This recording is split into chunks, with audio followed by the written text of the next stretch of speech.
For his new film about coming to terms with death, Pedro Almodovar was dead set on Tilda Swinton and Julianne Moore bringing the story to life. The Academy Award winners play old friends who reconnect under unusual circumstances in the room next door, the Spanish auteur's forthcoming debut English-language feature film. Adapted from the Sigrid Nunez novel What Are You Going Through?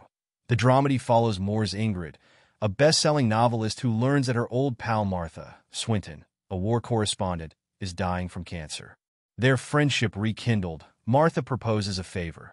She intends to rent a home someplace tranquil and self-euthanize, but is fearful at the thought of departing this world alone. Would Ingrid consider staying in the room next door?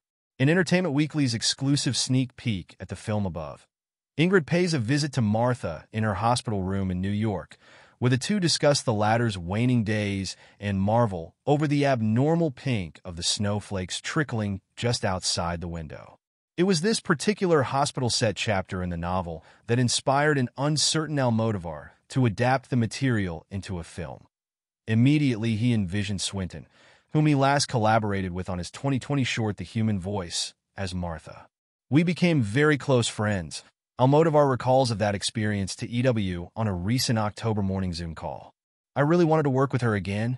Though he had never directed Moore, he has been eager to, citing something very peculiar and unique about the star.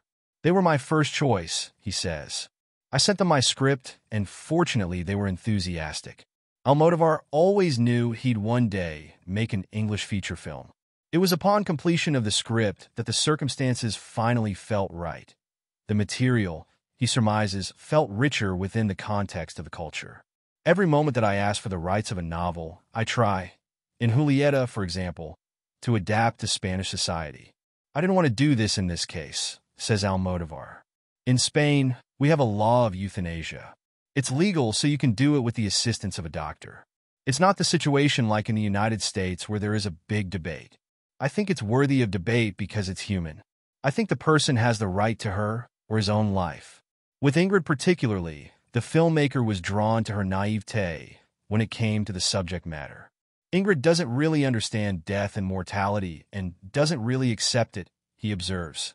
For me, it is a kind of immaturity, the fact of not recognizing death.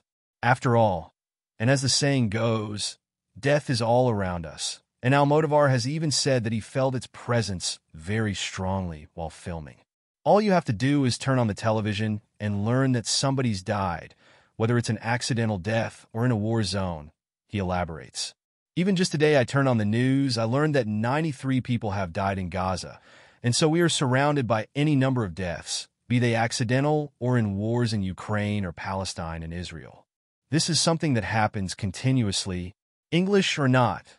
The film contains all the brushstrokes of what has come to define Almodovar's oeuvre, such as the vibrant melodrama and expansion of what he has called his cinema of women.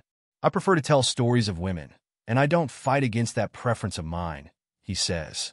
There is something about the female universe and the way that women react to things in ways that sometimes men can't. Dealing with a topic like what I'm dealing with in this film, the female reaction is always going to be more expressive, adds the filmmaker. Even now, you could also say that there's a lot of movies about men in their 60s, whereas there's not quite as many films about women in their 60s. And this is a corrective that I'm trying to make. I do think that the universe of women, dramatically speaking, is a richer universe,